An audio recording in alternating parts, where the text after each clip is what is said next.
Merhaba oyun severler. Oyunları iyi veya kötü yapan bazı etkenler vardır. Ses ve müzikler, atmosfer, grafik, hikaye ve diyaloglar gibi. Ama hak verirseniz ki oynanış kısmında aksayan bir durum varsa az önce saydıklarım maalesef tek başına oyunu kurtarmaya yetmez. Hele ki söz konusu oyun aksiyon macera türündeyse oynanış her şeyin önüne geçer. Misal kaç kişi Doom'da hikaye yok diye oyunu eleştirebilir? Hiç kimse değil mi? Çünkü oyunun ana odağı oynanış. Gelelim başka bir örneğe. Misal Detroit Become Human'ını oynanış yönünden eleştirmek ne kadar doğru? Oyun kendisini oynanış ile değil, hikaye sunumuyla ve hikayeye yön veren seçimlerle ön plana çıkardı. Onun için kalkıp böyle bir oyunu oynanış üzerinden eleştirmek doğru olmaz. Devam etmeden önce dilencilik gibi olmasın ama emeğimizin karşılığı olan kanala abone olsak fena olmaz ya.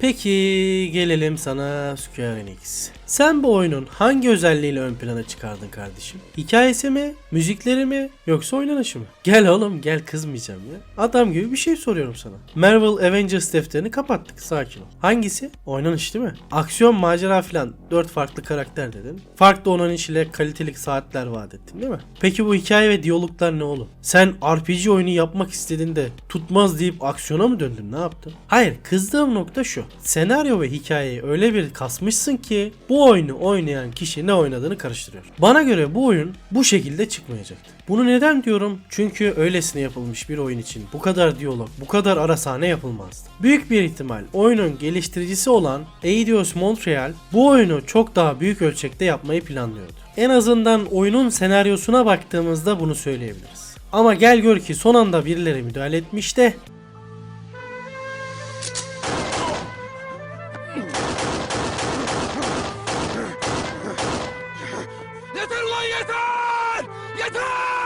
demiş gibi duruyor. Oyunun başarılı yaptığı işler ortada. Ses ve müzikler. Hakeza dublajlar gayet başarılı. Hikaye ve diyaloğu artık söylemiyorum. Grafik ve atmosfer desen yerli yerinde. Geriye tek bir şey kaldı, o da oynanış. Niye lan niye ha? Niye? Bu kadar işi yapmışken neden böyle bir potansiyeli yarım bıraktınız? Şu oyunu 2 saat oynadıktan sonra sıkılmadan devam edebilmek neredeyse imkansız. En azından bana göre. Bakın, oyun kötü olmuş demiyorum. Bir şeyin iyi veya kötü olabilmesi için elle tutulur verilere ihtiyacınız vardır. Bu oyunda kötü olmuş diyebileceğim bir oynanış biliyor. 15-20 yıldır oyun sektörünü kullanılan sıradan klasik mekanikler oyunda mevcut. Eğer ne olduğu belli olmayan şu yaratıklarla attığımız tekmeleri saymazsak farklı bir şey yok oyunda. Tabii ki her oyun yeni bir mekanik sunmak zorunda değil. Ama kullanılan mekanikler oyun boyunca oyuncuyu sıkmadan ilerleyebilmesini sağlamak zorunda. Ama bu oyunda sıkılmamak elde değil. Bir de üstüne bol miktarda diyalog ve ara sahne olunca aksiyon macera mı oynuyoruz yoksa Telltale mi oynuyoruz? Kafalar gidip geliyor. Hayır, 2017 yılında bu oyunu Telltale versiyonu zaten yapıldı. Bunun farklı bir versiyonu deneseydiniz bir şey diyemem. Ama kimse kusura bakmasın. Bu oyun olmasını istediğiniz bir oyun olmamış. Şimdi herkes meydana çıkıp oyunda çok sağlam diyaloglar var, karakter derinlikleri çok iyi işlenmiş gibi sağda solda duyduklarını söyleyebilir. De bunda ben bu oyundan bunu beklemiyordum ki. Daha doğrusu bu oyun böyle bir şey vaat etmiyordu ki. Büyük bir ihtimal ya oyun kendini yanlış pazarladı ya da oyuncular bu oyunu yanlış anladı. Az önce de dediğim gibi oyunun potansiyeli çok yüksekti. Öncelikle bu oyun süper kahraman şeysi Marvel Avengers'tan çok daha iyi. Sıkıntı şu ki şu an olduğundan daha iyi olabilirmiş. Ne olabilirdi? Örnek verelim. Emir verdiğimiz karakterler daha kullanışlı hale getirilebilirdi. Onları da kontrol edebilirdik. Farklı emirler verebilirdik. Karakterlerin saldırılarından farklı kombolar çıkartabilirdik. Daha neler yapılabilirdi. Peki ne yapılmış? Sadece düz emir veriyoruz. Bu kadar. Koca oyunda yanımızda gezen şu arkadaşlara mal bir müdürün altında çalışan garip gurebalara emir verdiği gibi emirler veriyoruz. Hepsi bu. Lan bunun neresi eğlenceli? Bunun neresi güzel? Lan bir Allah'ın kulu da demedi mi? 2 saat sonra insanlar bu oyundan sıkılır oynamaz diye. Gerçi siz de haklısınız. Oyunları artık kaliteli testerlara değil yayıncılara oynatıyorsunuz.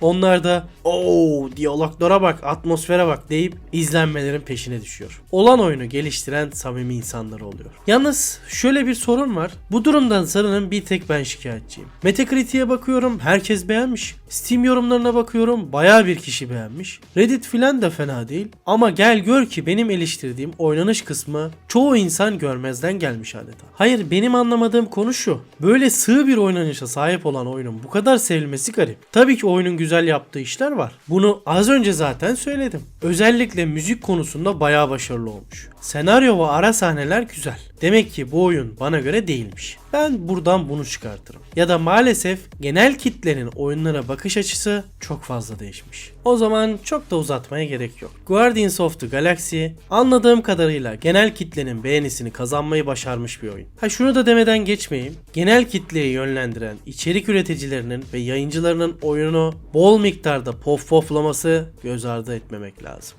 Bunlar gözümüzden kaçmaması gereken önemli detaylar. Hepimizin yakından bildiği Deus Ex serisinin özellikle de 2011 ve sonrasında oyunlarını geliştiren Eidos Montreal Studio tarafından geliştirildi. Oyun içinde kontrol edebileceğimiz tek karakter olan Star-Lord, karakterinin ana karakter seçilmesinin sebebi ise koruyucular arasında insan kalbine sahip tek kişinin Star-Lord olmasıymış. Diyalogların bu kadar renkli olmasının sebebi ise hem oyundaki karakterlerin daha iyi anlaşılmasını sağlamak ve gerçek hayatta da bir ekibin içerisindeki doğallığın verilmeye çalışmasıymış. Ki bunda da başarılı olduklarını söylemek lazım. Diyaloglarda seçim hakkının verilmesi ve hikayeye belli bir ölçüde yön verebilme imkanının sunulması da hak verirseniz ki Deus Ex oyunundan alınan güzel bir esinti. Üzülerek söylemek zorundayım ki ülkemizde çok sevilmesine rağmen Türkçe dil desteği mevcut değil. Bunun yanında üzücü olan şey ise fiyatı. Bu fiyattan bu oyunu almaya gerek yok. Nasıl ki Marvel Avengers Game Pass'e geldi, biraz sabrediniz, bu oyunda gelir. Sanmıyorum ama belki Steam indirimlerinde de güzel bir fiyata inerse alınabilir. Şöyle 20-30 liraya düşerse alınır. Her zamanki hatırlatmamızı yaparak bu haftalık burada bitirelim. Hem bizleri desteklemek hem de motivasyonumuzu yükseltmek için kanala abone olmayı